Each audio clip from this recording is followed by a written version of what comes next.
तर राज्यामध्ये अतिवृष्टीमुळे मोठ्या प्रमाणात नुकसान झाले। या संदर्भात आजच्या मंत्रिमंडळ बैठकीमध्ये आढावा घेतला जाईल। त्याचबरोबर केंद्र सरकारकडे झालेल्या नुकसानीचा आढावा पाठवण्यासाठी देखील बैठकीत चर्चा होण्याची शक्यता आहे।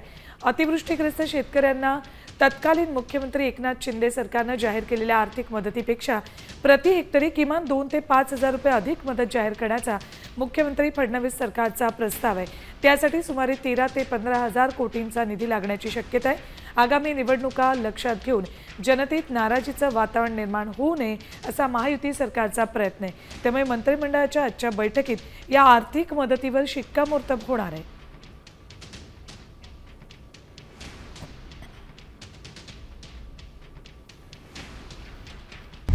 आता isakal.com आहे देशातील नंबर 1 ची मराठी न्यूज वेबसाईट। प्रत्येक अपडेटसाठी isakal.com ला नक्की भेट द्या।